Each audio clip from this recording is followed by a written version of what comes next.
Let us begin our journey tonight by drifting back through the deep mists of time, to a land of immense and ancient power, a civilization born from the life-giving waters of a single, great river. This is the story of ancient Egypt, a world of golden pharaohs, of monumental pyramids, and of profound and mysterious gods who walked with mortals. To truly understand the soul of this remarkable land, a soul that was so deeply preoccupied with the timeless concepts of order, of life, of death, and of eternity, we must first travel back to its very dawn, to a time of creation, a time when the world itself was being sung into existence from a dark and silent void. Imagine, if you will, a great and formless expanse of dark, primordial water, a silent, motionless ocean that stretched to every conceivable horizon, an abyss that the ancient Egyptians called Nu. It was from this quiet, watery chaos that the first act of creation occurred. A single, perfect blue lotus blossom, its petals tightly closed, slowly rose to the surface of the dark water. And as it floated there, in the vast and silent emptiness, it began to unfurl, revealing the very first god, the great sun god, Ra, nestled in its golden heart. As Ra opened his divine eyes, his first breath became the wind, a gentle sigh that stirred the still waters for the very first time. His first tears of joy, striking the dark surface of Nu, became the very first humans, small and fragile beings in a vast new world. Ra, now the lord of all he surveyed, began the great and sacred work of bringing order to the chaos. He created the sky and the earth, the sun and the moon, and all the other gods who would help him to govern his new and beautiful creation. From this first, divine act of creation came the great family of gods that would form the very core of all of Egyptian mythology. Ra, through his own immense power, created the god of the air, Shu, and the goddess of moisture, Tefnut. And from their divine union came the next generation, Geb, the great earth god, and Nut, the beautiful sky goddess. Can you picture them in your mind's eye? Geb lay below, his body forming the very land of Egypt, the strong mountains and the gentle, rolling valleys. And the beautiful Nut arched gracefully above him, her body a vast and breathtaking canopy of stars, creating the perfect, protective dome of the heavens. But their deep and profound love for each other was so powerful that they remained locked in a constant, tight embrace, leaving no space at all between the earth and the sky for life to truly flourish. And so, their own father, Shu, the god of the air, was forced to stand between them. He placed his feet firmly on the body of Geb and, with his powerful, invisible arms, he pushed the sky goddess Nut high above the earth, creating the very space in which our world exists. The stars, it was said, were the brilliant jewels that adorned Nut's body as she watched over the world below, her long and graceful limbs forming the four great pillars of the sky. It was from this epic and cosmic separation of the earth and the sky that the next, and perhaps most important, generation of gods was born. Geb and Nut, now separated by the very air we breathe, had 4 children who would become some of the most beloved and central deities in all of Egyptian mythology. There was the wise and noble Osiris, who would one day rule over the land of the living and would later become the great king of the afterlife and the just judge of the dead. There was his devoted and powerful sister wife, Isis, the goddess of magic, of motherhood, and of healing, a deity whose compassion and strength would make her one of the most worshipped figures in the entire pantheon. There was their ambitious and chaotic brother, Set, the god of the desert, of storms, and of disorder, a powerful and unpredictable force who would forever challenge the divine order. And finally, there was their protective sister, Nephthys, a goddess of the night and of morning. The stories of these 4 siblings, their great loves, their bitter rivalries, and their epic struggles, would go on to form the very heart of the Egyptian understanding of the world, a great divine drama that explained the eternal and beautiful cycle of life, of death, and of rebirth. But the true and constant lifeblood of this new civilization was not a god, but a great and powerful river. The Nile River, which flows from the heart of Africa all the way to the Mediterranean Sea, was the source of all life in ancient Egypt. Its predictable and gentle annual flooding, an event known to the Egyptians as the inundation, was the great, central rhythm of their entire existence. Each year, without fail, the river would swell and overflow its banks, depositing a thick, rich layer of black, incredibly fertile silt across the entire valley. This gift of the Nile made the land so fertile that the Egyptians could cultivate vast crops of wheat, of barley, and of flax, and could support a large and growing population in what was otherwise a harsh and unforgiving desert landscape. The Egyptians lived their entire lives by the river's three great seasons: the season of the flood, the season of planting, and the season of the harvest. The Nile was their calendar, their clock, and their most powerful and most benevolent god. It was this deep and profound connection to the natural, cyclical rhythms of the great river that would shape the Egyptians' entire worldview, their unshakable belief in order, in balance, and in the eternal promise of renewal and rebirth. The mists of myth were beginning to clear, and on the fertile black land that had been left behind by the great river, the foundations of one of the world's most enduring and fascinating civilizations were now being laid. In the long and hazy twilight of Egypt's pre-dynastic period, the land that was so blessed by the Nile was not yet a single, unified entity. It was a land of two crowns, a world of two distinct kingdoms that had grown along the banks of the great river. In the south, there was Upper Egypt, a long and narrow valley that stretched for hundreds of miles, a land of rugged, sun-baked cliffs and ancient, conservative traditions. Its symbol was the white crown and the graceful lotus flower.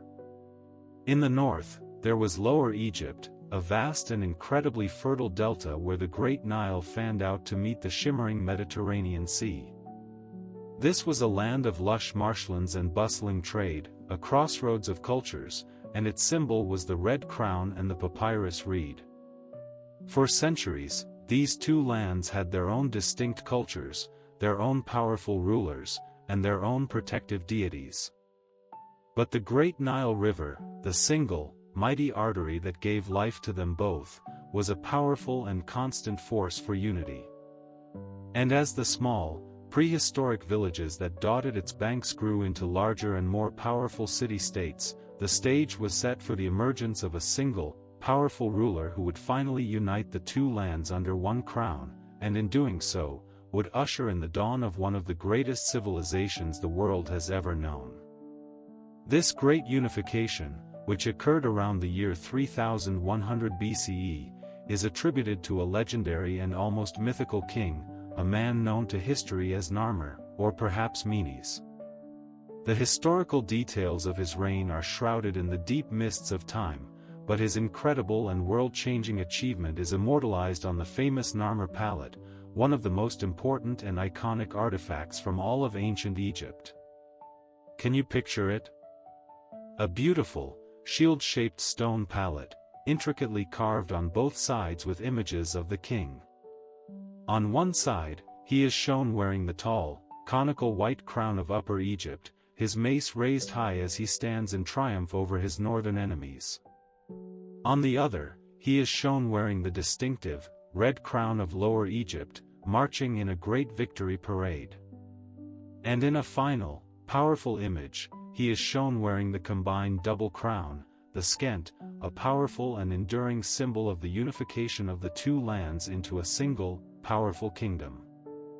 This great act, whether it was achieved through a long and difficult military conquest or through a series of shrewd and clever political alliances, marked the very beginning of the Egyptian dynastic period, a period of pharaonic rule that would last for nearly 3,000 years.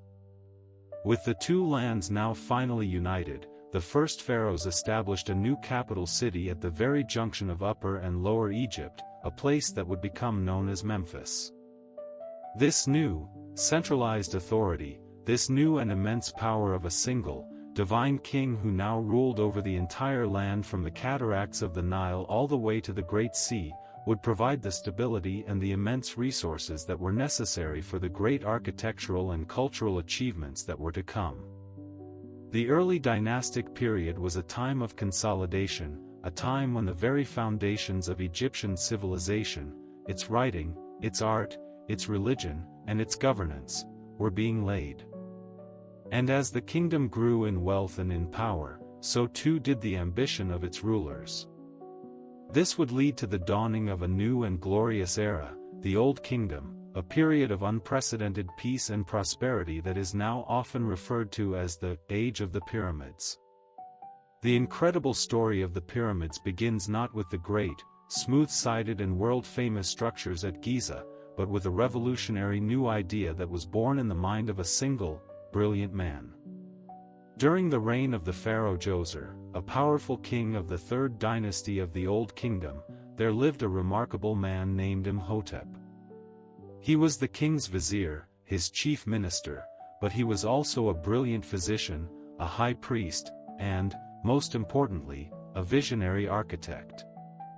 Before Imhotep, the pharaohs and the nobles of Egypt were buried in simple, rectangular, mud-brick tombs that we now call mastabas. But Djoser and his brilliant vizier, Imhotep, had a much grander vision. They sought to create a monument that would not only serve as a tomb for the king, but would also be a powerful and eternal symbol of his divine status, a great stairway that would allow his spirit, his Ka, to ascend to the heavens and to join the immortal, circumpolar stars. And so, at the ancient royal necropolis of Saqqara, Imhotep began his great and revolutionary work. What was his brilliant idea? He decided to take the traditional mastaba tomb and to build upon it, literally. He stacked 6 mastabas on top of one another, with each one being slightly smaller than the one below it, creating a series of great steps that reached towards the sky. The result was the world's very first large-scale stone building, the magnificent step pyramid of Djoser. This was a true architectural revolution. The construction of this massive monument, which stood over 200 feet tall, required an incredible level of planning, of sophisticated engineering skill, and the precise organization of a massive labor force. The step pyramid was more than just a tomb, it was a powerful statement. It was a visible and eternal symbol of the king's immense power and his divine connection to the gods.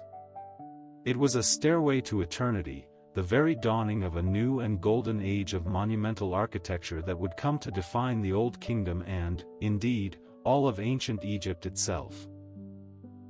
The Old Kingdom of Egypt, which flourished for over 500 years, is often remembered by a single, powerful name: the Age of the Pyramids. It was a period of unprecedented peace, prosperity, and internal stability, a true golden age that was made possible by the powerful, centralized authority of the divine pharaohs. With the borders of the kingdom secure and the great Nile River providing its constant, reliable bounty year after year, the pharaohs of the Old Kingdom could now turn their immense resources and the collective energies of their entire people towards a single, all-encompassing, and eternal goal: the construction of their houses of eternity.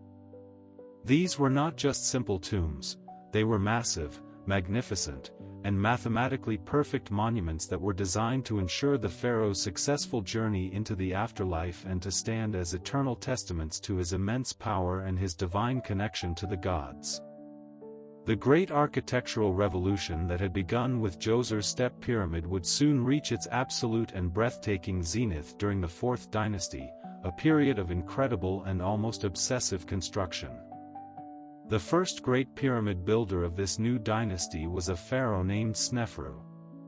His long reign was a remarkable period of architectural experimentation, a fascinating process of trial and error that would ultimately lead to the creation of the very first true, smooth-sided pyramid. Can you imagine the immense challenges that he and his royal builders faced? They were attempting something that had never been done before, learning and innovating as they went, writing the very rules of engineering as they built. Their first attempt, the pyramid at Midim, began as a step pyramid, but it later collapsed when they tried to encase it with a smooth outer layer, a powerful and humbling lesson in the laws of physics. Their second attempt, the famous bent pyramid at the royal necropolis of Dashur, is a beautiful and enduring testament to their learning process. Halfway through its construction, the builders, in a moment of dawning realization, understood that the initial angle of the sides was far too steep and was structurally unstable. And so, they changed the angle of the upper portion, giving the pyramid its distinctive and iconic bent appearance. And finally, with his third great project, the magnificent Red Pyramid, so named for the reddish hue of its limestone blocks, Sneferu and his builders at last achieved perfection. This was the world's very first successful, true, smooth-sided pyramid, a magnificent and elegant structure that would become the great prototype for all the even grander pyramids that were to come. And it was Sneferu's own son, the pharaoh Khufu, who would take his father's incredible architectural achievement and elevate it to a scale that almost defies the human imagination. It was Khufu who commissioned the construction of the Great Pyramid of Giza, the largest and most famous pyramid ever built, and the last of the 7 wonders of the ancient world that still stands today, a silent and eternal witness to the passage of millennia. For nearly 4,000 years, it remained the tallest man-made structure on our entire planet.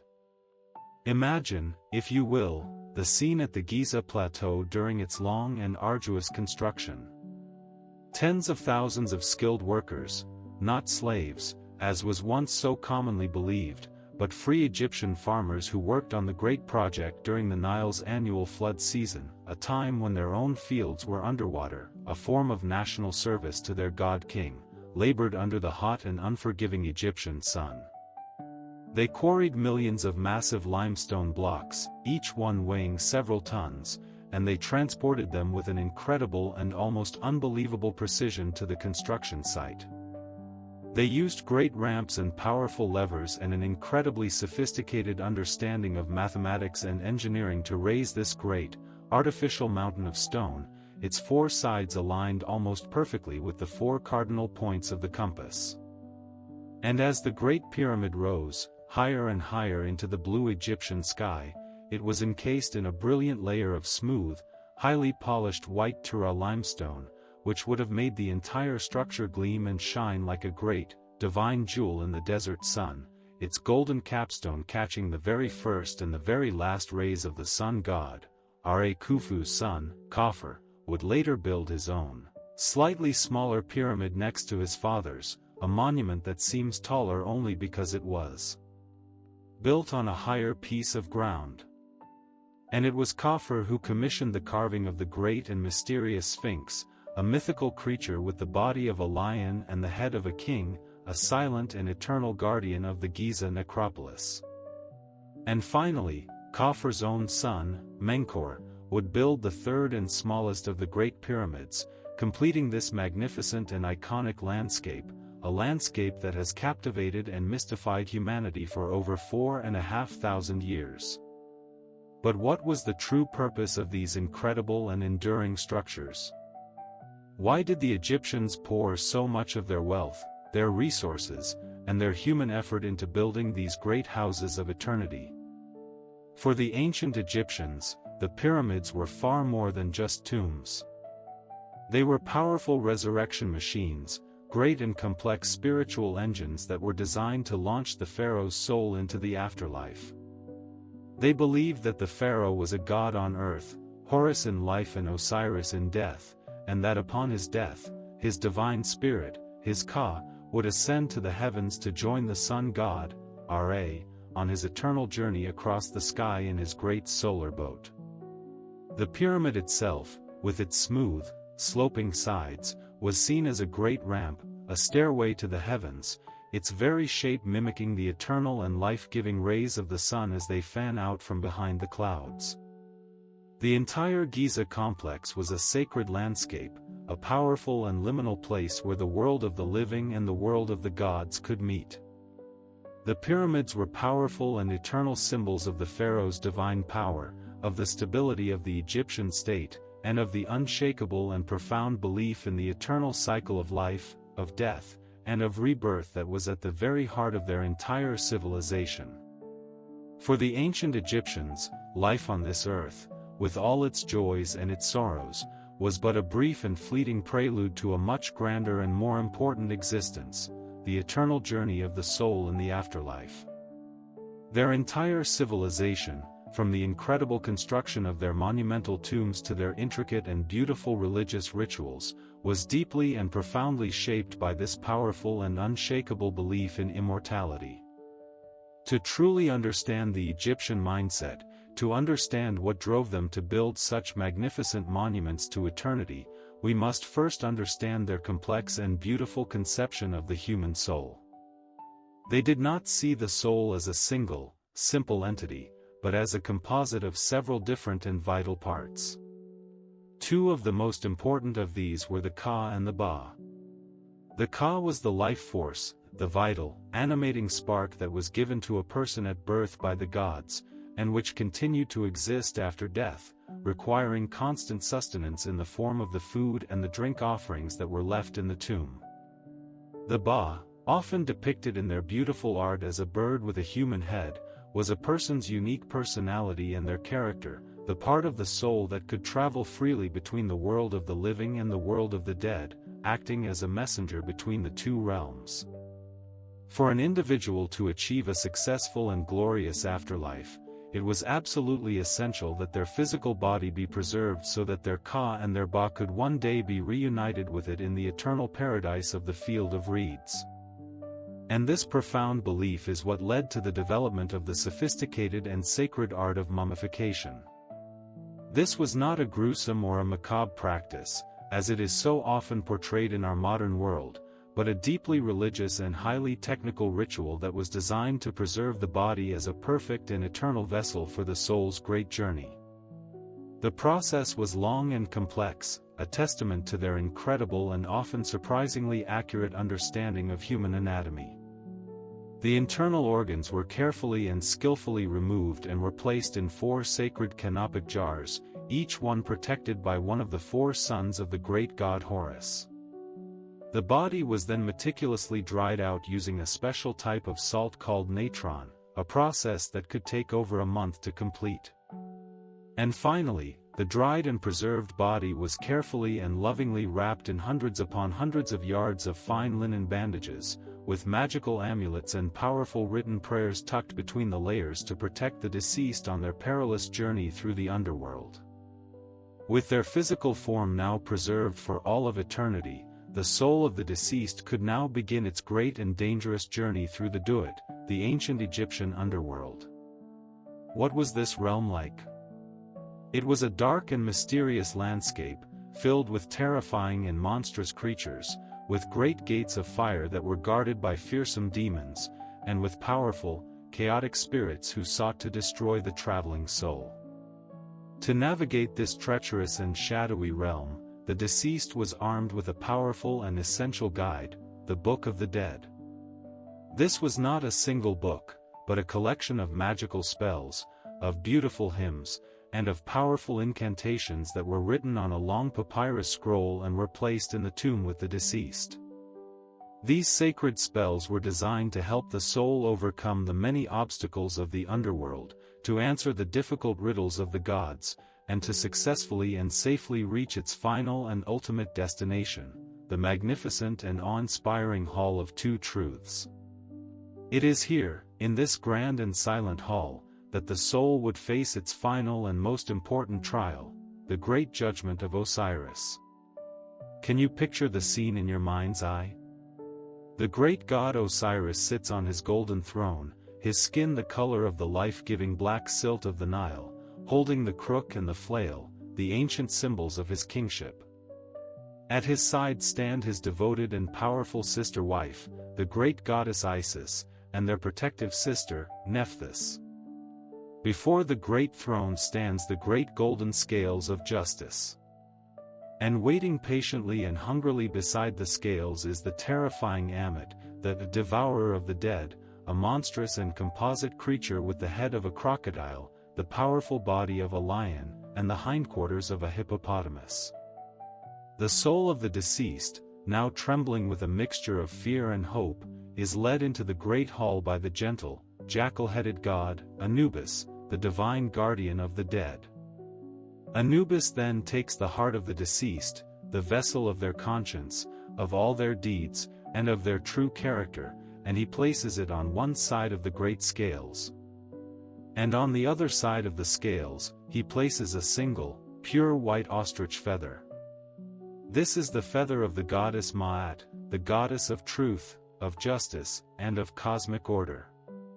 The heart of the deceased would now be weighed against the very feather of truth itself. As the great scales began to balance, the deceased had to make their great, negative confession. They had to stand before 42 divine judges and declare all the sins they had not committed in their lifetime. "I have not stolen," they would say, their voice echoing in the great hall. "I have not lied. I have not caused pain."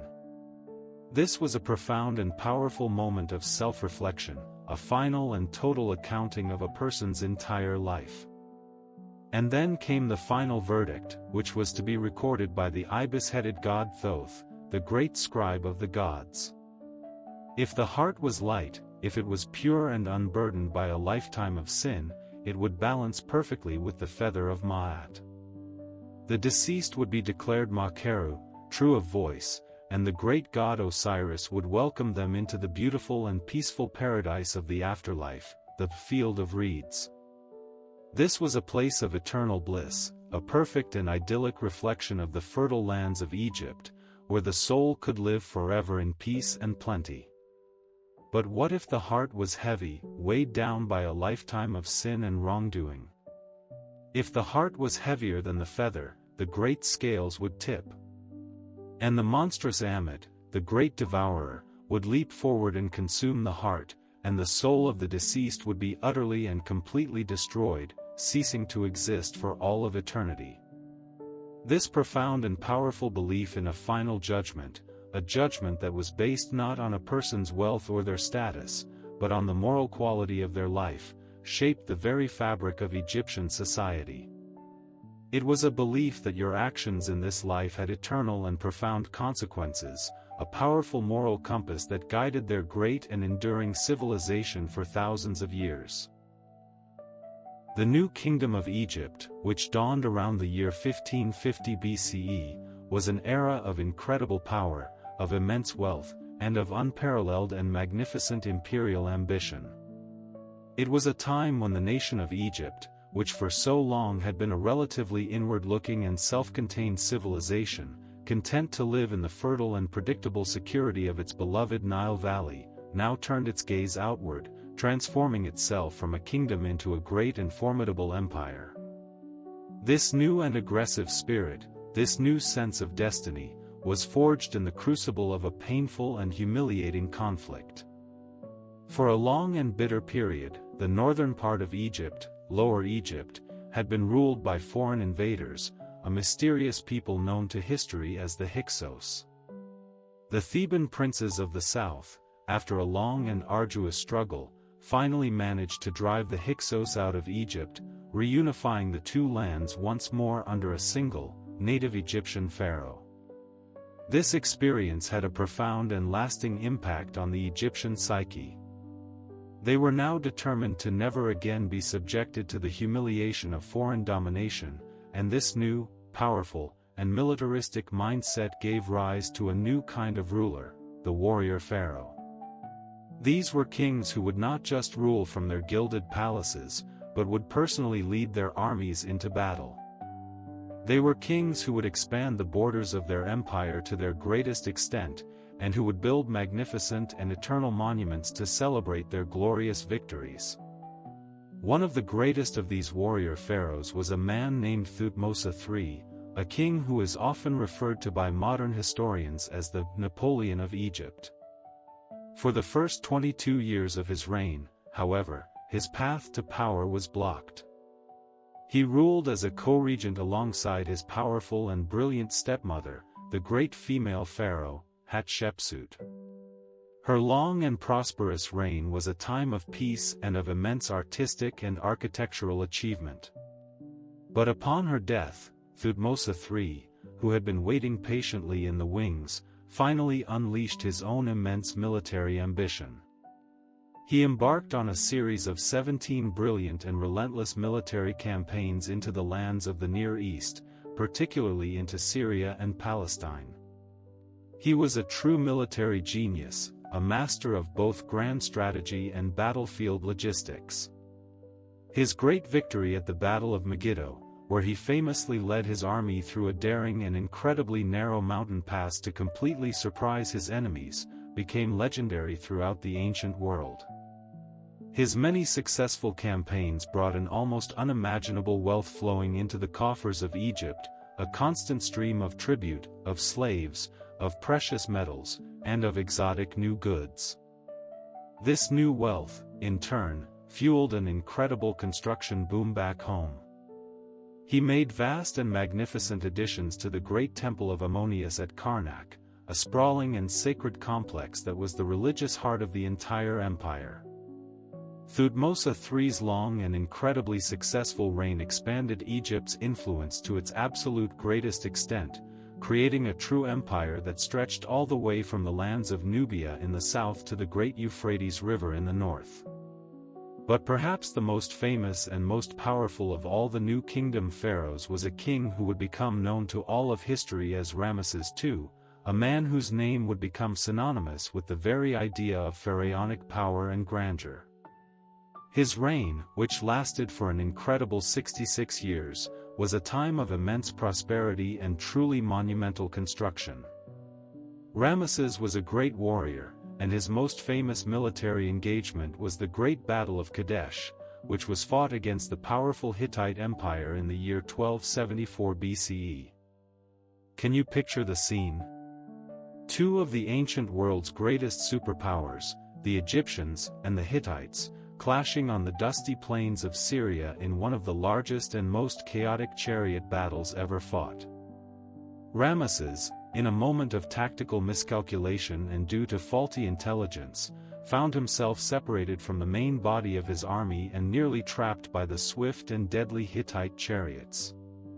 But in a display of incredible personal courage, a moment that would be immortalized on temple walls across Egypt, he personally led a desperate charge that rallied his troops and saved his army from certain disaster. While the battle itself was largely a tactical stalemate, with both sides claiming victory, Ramesses, a true master of propaganda, returned to Egypt and covered the walls of his great temples with magnificent and detailed reliefs that depicted the battle as a stunning and glorious personal victory for the pharaoh. The aftermath of the Battle of Kadesh led to another remarkable and historic achievement. After years of further conflict and negotiation, Ramesses and the Hittite king eventually signed what is now recognized as the world's very first surviving international peace treaty. This incredible document, which was designed to end the long and costly conflict between the two great empires, established a new era of diplomacy and stability in the region. But Ramesses was not just a great warrior and a shrewd diplomat, he was also one of the most prolific and ambitious builders in all of Egyptian history. He commissioned the construction of countless temples, great statues, and magnificent monuments all across the land of Egypt. His most famous and awe-inspiring achievement is the magnificent rock-cut temple at Abu Simbel. Carved directly into the side of a great mountain, its immense facade is dominated by four colossal, 66-foot-high statues of Ramesses himself, seated on his throne, gazing out across the Nile for all of eternity. It was a powerful and eternal statement of his divine power and his absolute authority.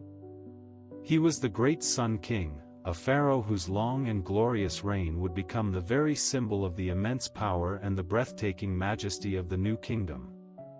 The age of the great warrior pharaohs was an age of empire, an age of conquest, and an age of monumental ambition, an era that would leave an indelible and eternal mark on the sands of time. In the midst of the new kingdom's immense power and imperial glory, a new and different kind of pharaoh came to the throne in the year 1353 BCE. His name was Amenhotep IV. He inherited an empire at the absolute zenith of its wealth and its influence. But he was not a warrior king like his great predecessors. He was a mystic, a poet, and a revolutionary thinker, a man who would, in a few short years, attempt to completely reshape the very spiritual foundations of his entire civilization. What was the religious landscape that he inherited? For centuries, Egypt had worshipped a vast and complex pantheon of gods and goddesses. But by the time of the New Kingdom, one god had risen to a position of supreme prominence, Ammonius-Ra, the great king of the gods and the patron deity of the city of Thebes. His temple at Karnak had become the largest and wealthiest religious center in the entire world, and his priesthood had grown to become an incredibly powerful and influential force in the land, sometimes even rivaling the power of the pharaoh himself. It was against this powerful and deeply entrenched religious establishment that the young Amenhotep IV would launch his incredible revolution. In the early years of his reign, he made a radical and shocking decision. He declared that all the old gods of Egypt were mere fictions. There was, he proclaimed, only one true God, a single, universal, and life-giving deity, the Aten. And what was the Aten? It was not a god in human or animal form, like the other Egyptian deities. It was the physical disk of the sun itself, the great, glowing orb in the sky whose rays brought warmth and life to all creatures on earth. This was a revolutionary shift from a complex polytheism to a form of radical monotheism, an idea that was completely alien to the ancient Egyptian worldview. To mark this profound change, the pharaoh himself changed his name from Amenhotep, which meant, Ammonius is satisfied, to Akhenaten, which meant, effective for the Aten. This was more than just a change of belief, it was a direct assault on the old order. Akhenaten ordered the closure of the ancient temples that were dedicated to the other gods, particularly the great and powerful temple of Ammonius-Ra at Karnak. He then redirected their immense wealth to the service of his new, one true God. This act, as you can imagine, earned him the deep and lasting enmity of the powerful and now dispossessed priesthood. And to make a complete and total break with the past, Akhenaten made another, even more dramatic decision. He abandoned the great capital city of Thebes and built a brand new capital city out in the middle of the desert, a place he called Akhenaten, the horizon of the Aten, a city we now know as Amarna. This new city was dedicated entirely to the worship of the Aten, with great, open-air temples that were designed to allow the sun's rays to flood the sacred spaces. And in this new city, a new and revolutionary style of art began to flourish, a style that broke completely with the rigid and idealized conventions of traditional Egyptian art. The Amarna art style depicted the royal family, including Akhenaten and his famously beautiful wife, Queen Nefertiti, with a startling and unprecedented naturalism, showing them not as aloof, divine figures, but as an intimate and loving family. But this great religious revolution, as profound and as beautiful as it may have been, was not destined to last. Why did it fail? Akhenaten's new religion was too abstract, too intellectual, and too focused on the pharaoh as the sole intermediary between the Aten and humanity. It failed to resonate with the common people of Egypt, who missed their old, familiar, and more accessible gods, the gods who had guided them and protected them for thousands of years. And while Akhenaten was absorbed in his great religious experiment, the affairs of the empire began to suffer. His neglect of foreign policy led to the loss of territory and influence abroad, and the great economic and social disruption that was caused by his reforms created deep instability at home.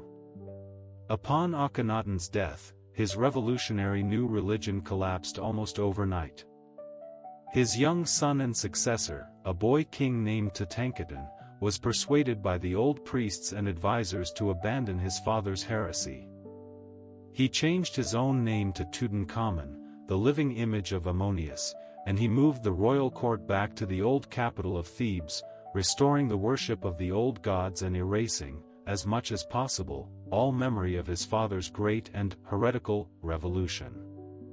Akhenaten's great city in the desert was abandoned, and later pharaohs would systematically destroy his monuments and chisel his name from the stone, attempting to wipe his very existence from the pages of history.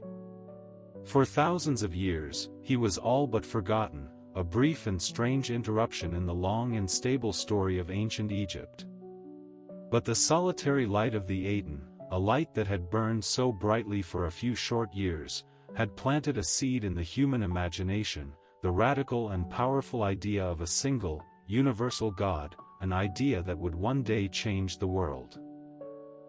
As the new kingdom pharaohs consolidated their great empire, they began to look for a new and more secure final resting place.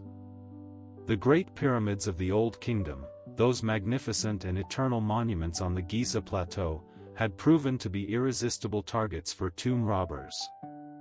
Despite their immense size and their complex internal passages, almost all of them had been plundered in ancient times, their great treasures stolen and their sacred peace disturbed. And so, the pharaohs of the new kingdom sought a new strategy, one that was based not on monumental grandeur, but on secrecy and concealment. They chose a remote and desolate valley on the west bank of the Nile, across the river from the great city of Thebes. A valley of stark, sun-baked cliffs and deep, quiet silence. This place would become known as the Valley of the Kings, and for nearly 500 years, it would serve as the great royal necropolis, the final, secret resting place for the greatest pharaohs of the Egyptian empire. Can you picture it? Instead of building great pyramids that reached towards the heavens, the new kingdom pharaohs now had their tombs carved deep into the living rock of the valley. These were complex, multi-chambered tombs, their walls covered in the most beautiful and intricate paintings, depicting the pharaoh's perilous journey through the underworld and his triumphant rebirth in the afterlife. The entrances to these tombs were carefully hidden, buried beneath the sand and the rock of the valley floor, in the desperate hope that they would remain safe from the prying eyes of tomb robbers for all of eternity. But despite these great efforts, over the centuries, almost all of these secret tombs were discovered and plundered, their great treasures lost to history. All, that is, except for one.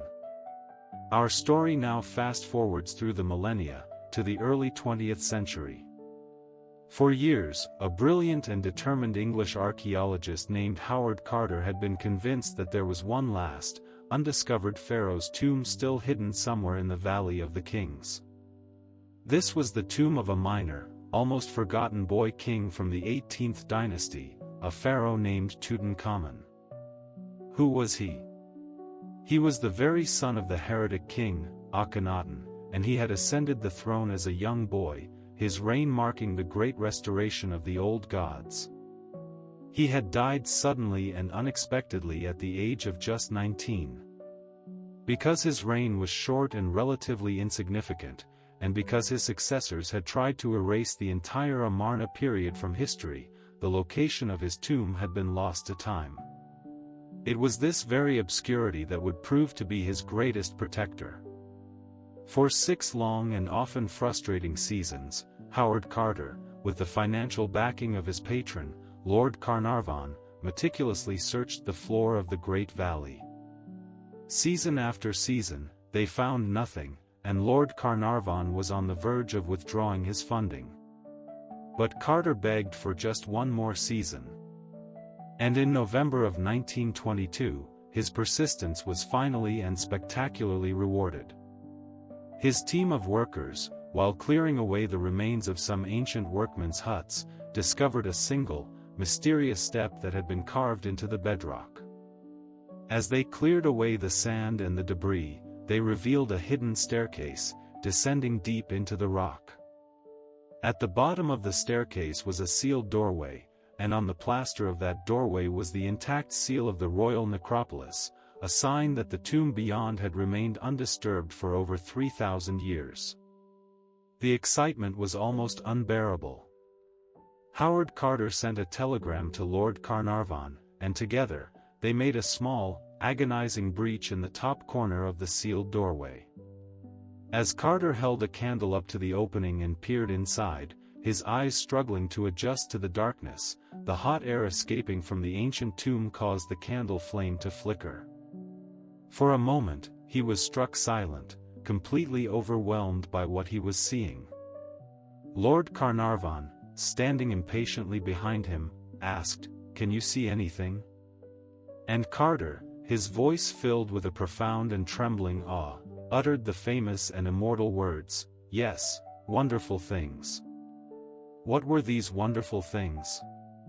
As they entered the antechamber of the tomb, they were met with a sight that surpassed their wildest dreams. The room was filled to the brim with an incredible and breathtaking jumble of treasures.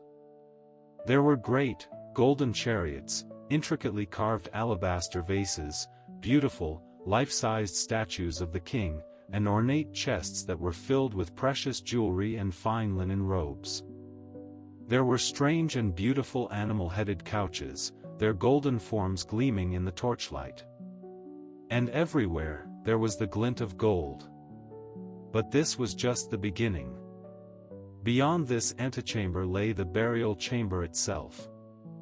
And inside, filling almost the entire room, was a massive, golden shrine. And inside that shrine was a second, and then a third, and then a fourth, each one nested perfectly inside the other like a set of great, magical Russian dolls.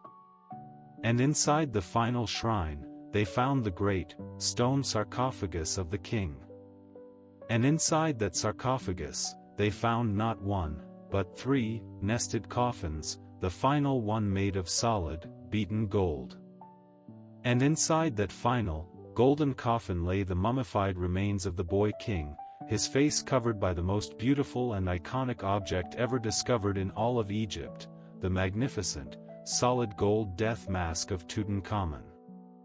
The discovery of Tutankhamun's tomb was one of the greatest archaeological discoveries of all time. It was not just about the immense wealth and the incredible beauty of the treasures that were found inside. It was about the invaluable and unprecedented window it gave us into the life, the beliefs, and the incredible artistry of the new kingdom. Tutankhamun, the almost forgotten boy king, had, in death, achieved a greater and more lasting fame than almost any of the great warrior pharaohs who had come before him.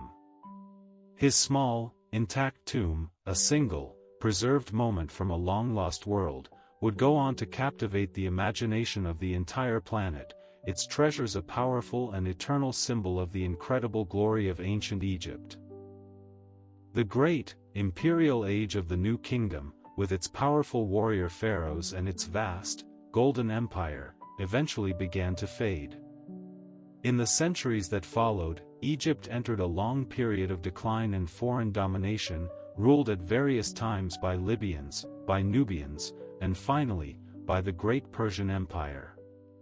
But in the year 332 BCE, a new and unstoppable force arrived on the banks of the Nile, a force that would forever change the destiny of the ancient land. This was the young and brilliant Macedonian king, Alexander the Great. His conquest of Egypt was swift and almost entirely peaceful. The Egyptian people, weary of Persian rule, welcomed him not as a conqueror, but as a liberator. And Alexander, as we have seen, showed a deep and profound respect for their ancient traditions, even having himself crowned as a traditional pharaoh. But Alexander's time in Egypt was brief, and upon his sudden and mysterious death, his vast empire was torn apart by his ambitious generals. It was one of these generals, a clever and shrewd Macedonian nobleman named Ptolemy, who would seize control of the rich and valuable land of Egypt. He declared himself the new pharaoh, establishing a new and powerful dynasty, the Ptolemaic dynasty, that would rule Egypt for the next 300 years. This was the beginning of a new and fascinating era in Egyptian history, an era when the ancient and timeless culture of the pharaohs would begin to blend with the vibrant, new Hellenistic culture of the Greeks.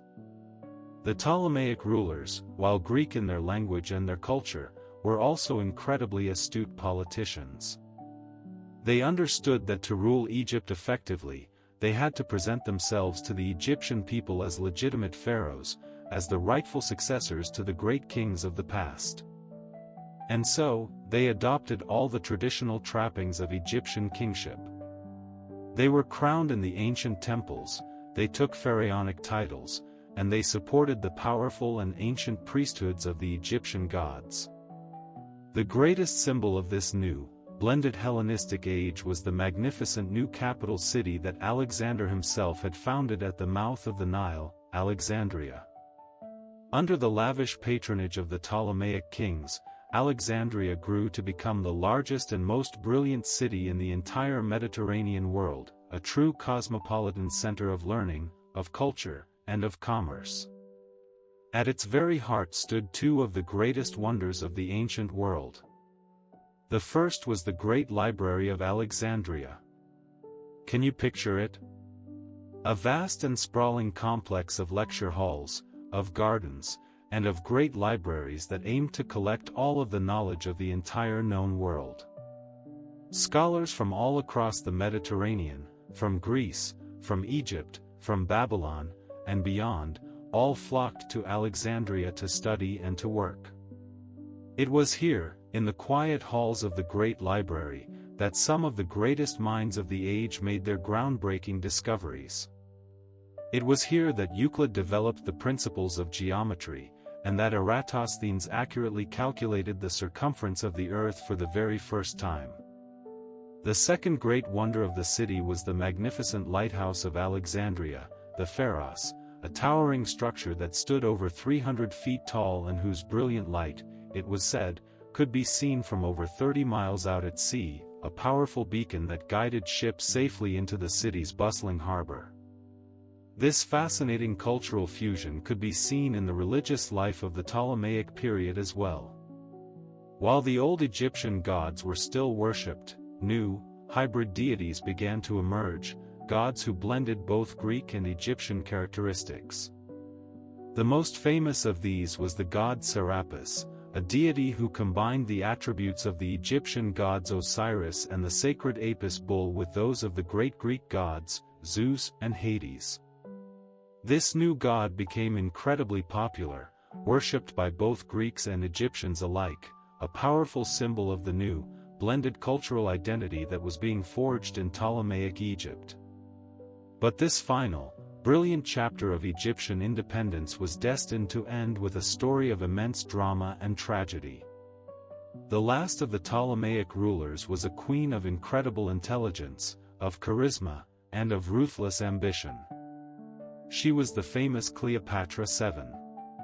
By the time she came to the throne, the old Ptolemaic dynasty was in a state of decline, and a new and even more powerful empire, the Great Roman Republic, was now casting its long and covetous shadow over the entire Mediterranean world. Cleopatra knew that the only way to preserve Egypt's fading independence was to form a powerful alliance with Rome. And so, she famously embarked on a series of daring political and personal gambles, forging alliances with two of the most powerful Roman leaders of her time, first, with Julius Caesar, and after his assassination, with the great Roman general, Mark Antony. Her passionate and legendary relationship with Mark Antony was more than just a romance, it was a powerful political alliance, a final, desperate attempt to create a great Eastern Empire that could challenge the growing power of Rome. But this ambition would lead her into a direct and fateful conflict with another powerful Roman, Caesar's ambitious grandnephew and heir, Octavian. The final clash came at the great naval battle of Actium in 31 BCE, where the combined fleets of Antony and Cleopatra were decisively defeated by the forces of Octavian. In the aftermath of the battle, both Antony and Cleopatra took their own lives, choosing to die rather than to suffer the humiliation of being paraded through the streets of Rome in chains. With the death of Cleopatra, the last pharaoh of Egypt, the long and glorious, 3,000-year-old story of an independent, pharaonic Egypt finally came to its end. The old gods were now truly in their twilight, and the ancient land of the Nile was about to become just another province in the new and powerful Roman Empire. The final, brilliant chapter of Egyptian independence would be defined by the ambition, the intelligence, and the tragic destiny of its last great queen, the famous Cleopatra VII. By the time she came to the throne, the once mighty Ptolemaic dynasty was in a state of serious decline, and a new and even more powerful empire, the Great Roman Republic, was now casting its long and covetous shadow over the entire Mediterranean world. Cleopatra, a woman of incredible intellect and ruthless political skill, knew that the only way to preserve Egypt's fading independence was to form a powerful alliance with the great leaders of Rome. And so, she famously embarked on a series of daring political and personal gambles, forging alliances with two of the most powerful Roman leaders of her time, first, with the great Julius Caesar, and after his assassination, with the Roman general, Mark Antony. Her legendary relationship with Mark Antony was more than just a famous romance, it was a powerful political alliance, a grand and ambitious vision of creating a new and powerful Eastern Empire, one that would be a fusion of Roman military might and the rich, sophisticated Hellenistic culture of the East, with her own magnificent city of Alexandria as its glorious capital. But this great ambition would lead her into a direct and fateful conflict with another powerful Roman, Caesar's cold, calculating, and brilliant grandnephew and heir, Octavian. As Antony and Cleopatra ruled from Alexandria, their lavish and exotic court a source of endless fascination and scandal, Octavian, back in Rome, began a clever and devastating propaganda war against them. He portrayed Cleopatra not as a powerful and legitimate queen, but as a dangerous, foreign enchantress who had corrupted a noble Roman general and who sought to subjugate Rome itself to the will of a foreign, Eastern power. The final, great clash between these two competing visions for the future of the Roman world came at the great naval battle of Actium in the year 31 BCE. Here, off the coast of Greece, the combined fleets of Antony and Cleopatra were decisively and utterly defeated by the more disciplined and better-led forces of Octavian. In the aftermath of this catastrophic defeat, both Antony and Cleopatra fled back to Egypt, their grand dreams of a new Eastern Empire now in ruins. Octavian, now the undisputed master of the Roman world, pursued them relentlessly. As his legions closed in on the great city of Alexandria, the final, tragic act of this long story unfolded. Mark Antony, believing a false report that Cleopatra was already dead, took his own life. And Cleopatra, seeing that all was lost and refusing to suffer the immense humiliation of being paraded through the streets of Rome in chains as a captive in Octavian's triumph, also chose to take her own life, famously, it is said, by the bite of a sacred Egyptian asp. With the death of Cleopatra, the last pharaoh of Egypt, the long and glorious, 3,000-year-old story of an independent, pharaonic Egypt finally came to its end. The Ptolemaic dynasty was no more. The ancient land of the Nile, a land that had for so long been a great empire in its own right, was now absorbed into the new and powerful Roman Empire, becoming not just another province, but the personal property of the Emperor Octavian, who would soon take the name Augustus. The age of the great gods and the divine pharaohs was finally over, and the new age of the Roman Caesars had begun. The temples would remain, but the great power that had built them was now just a memory, a story whispered on the desert winds.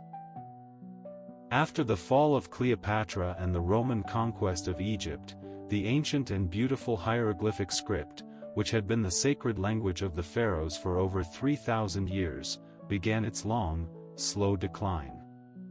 The rise of Christianity and, later, Islam, saw the old pagan temples closed, the ancient rituals abandoned, and the complex knowledge of how to read the hieroglyphs gradually fade into obscurity. By the Middle Ages, the language of the pharaohs was completely lost. The intricate and beautiful symbols that covered the great temples and the monuments of Egypt became a source of mystery and wild speculation, their true meaning a complete and total enigma. For over 1,000 years, the story of ancient Egypt was a story that could be seen, but it could not be read. The voices of the pharaohs had fallen silent. But in the year 1799, during Napoleon Bonaparte's military campaign in Egypt, a French soldier made a discovery that would change the course of history. While strengthening the fortifications of a fort near the town of Rashid, a town the French called Rosetta, he unearthed a large, dark stone slab that was covered in 3 different kinds of writing. This slab, which would become famously known as the Rosetta Stone, was inscribed with the same royal decree in 3 different scripts, at the top, in the ancient and mysterious hieroglyphs, in the middle, in the common, everyday demotic script of the Egyptian people, and at the bottom, in ancient Greek, a language that scholars could still read and understand. The discovery of the Rosetta Stone was a momentous event. It was the key, the long-lost dictionary, that would finally allow the modern world to unlock the secrets of ancient Egypt. The news of this incredible discovery sparked an intense intellectual race among the scholars of Europe to be the first to decipher the ancient script. But the task proved to be incredibly difficult. For years, many of the greatest minds of the age struggled with the complex and beautiful symbols, making little to no progress. And then, a young and brilliant French scholar named Jean-François Champollion entered the scene. Champollion had been obsessed with ancient Egypt since he was a young boy, and he had dedicated his entire life to the study of ancient languages. He possessed a rare and brilliant combination of linguistic genius, of deep historical knowledge, and of an almost obsessive and unwavering determination. For over a decade, Champollion painstakingly studied the inscriptions on the Rosetta Stone, comparing the Greek text with the hieroglyphs. He began with the cartouches, the oval rings that he correctly guessed contained the names of the royal rulers, such as Ptolemy and Cleopatra. He brilliantly deduced that the hieroglyphs were not just simple pictograms, with each symbol representing a whole word, but that they were a complex and beautiful combination of both alphabetic and symbolic signs. Some signs represented sounds, like the letters of our own alphabet, while others represented whole ideas. This single, crucial insight was the great breakthrough that had eluded all the other scholars. In the year 1822, after years of intense and often frustrating work, Champollion finally and triumphantly cracked the code. He had successfully deciphered the ancient Egyptian hieroglyphs, and in doing so, he had given a voice back to a civilization that had been silent for over 1,000 years. His incredible achievement was a true and powerful testament to the power of human intellect and to the unyielding spirit of discovery. The decipherment of the hieroglyphs was more than just a great academic achievement, it completely and totally revolutionized our understanding of ancient Egypt. For the very first time, scholars could now read the inscriptions on the great temples and the tombs, they could understand the sacred texts of the Book of the Dead, and they could hear the ancient stories of the pharaohs in their own words. The long and rich history of ancient Egypt, which had for so long been shrouded in mystery and legend, was now finally being revealed in all of its incredible complexity and its profound beauty. The voices of the slumbering gods and the golden pharaohs could, at last, be heard once more. The story of ancient Egypt, a civilization that endured for over 3 millennia, has left an indelible and powerful mark on the course of all of human history. From its breathtaking architectural achievements and its sophisticated understanding of science and medicine to its profound philosophical and religious concepts, the legacy of the pharaohs continues to captivate and to inspire us to this very day. The innovations of ancient Egypt were not simply lost to the sands of time, they were absorbed and adapted by subsequent great civilizations, including the Greeks and the Romans, and their influence can still be seen in the very fabric of our modern world. What is perhaps the most visible and awe-inspiring legacy of ancient Egypt? It is, of course, its monumental architecture. The Great Pyramids of Giza, which have stood for over 4,500 years, remain a powerful testament to the incredible engineering skill and the remarkable organizational capacity of the ancient Egyptians. They continue to be a source of wonder and of mystery, challenging our very understanding of what was possible in the ancient world. But beyond the pyramids, the great temples at Karnak and Luxor, and the magnificent rock-cut tombs in the Valley of the Kings, all showcase a level of architectural sophistication and artistic beauty that would go on to influence countless other cultures. The very concept of monumental stone architecture, of building for eternity, was one that the Egyptians perfected. In the fields of science and medicine, the Egyptians also made significant and lasting contributions. Their deep and practical understanding of mathematics, particularly of geometry, was absolutely essential for the construction of their great monuments. And their development of a 365-day calendar, which was based on their careful astronomical observations of the star Sirius, was a remarkably accurate system that would form the very basis of the calendar we still use today. Egyptian physicians were renowned throughout the ancient world for their skill. They possessed a surprisingly advanced knowledge of human anatomy, which they had gained through the sacred practice of mummification, and their medical texts, such as the famous Ebers Papyrus, reveal a complex understanding of various illnesses and their treatments, including detailed instructions for surgical procedures. But perhaps the most profound and enduring legacy of ancient Egypt lies in the realm of its spiritual and philosophical ideas.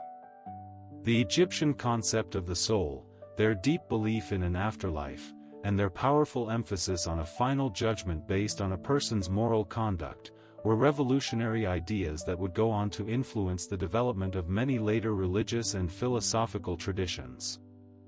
The idea that our actions in this life have eternal consequences, the very concept of a divine judgment where one's heart is weighed against the feather of truth, is a powerful ethical framework that continues to resonate in our modern world. The stories of their gods, of the noble Osiris, the devoted Isis, and the sun god Ra on his eternal journey across the sky, are more than just myths. They are deep and powerful explorations of the great and timeless themes of life, of death, of love, and of rebirth. As we reflect on this remarkable civilization, we are reminded of the enduring power of its culture and the timeless nature of its achievements. The story of ancient Egypt is a story of incredible resilience, a story of a people who created a stable and enduring civilization in the heart of a harsh and unforgiving desert. It is a story of profound faith, a story of a people who dedicated their lives to building for eternity. And it is a story of incredible innovation, a story of a civilization that pushed the very boundaries of human achievement in the fields of art, of architecture, of science, and of governance. The slumbering gods of ancient Egypt may no longer be worshipped in great, golden temples, but their stories, and the great legacy of the civilization they inspired, live on, a quiet and powerful whisper from a long-lost world, a testament to the eternal human quest for meaning, for order, and for immortality. And with that final thought, our long and quiet journey through the history of the slumbering gods of ancient Egypt comes to its end. From the first whispers of creation on the banks of the Nile to the final, tragic fall of its last great queen, it has been an epic saga of immense power, of profound mystery, and of enduring beauty. Now, let the echoes of these ancient pharaohs and their magnificent gods gently fade into the quiet of the night. It is time for history to rest, and it is time for you to rest as well. Good night, and have peaceful, eternal dreams.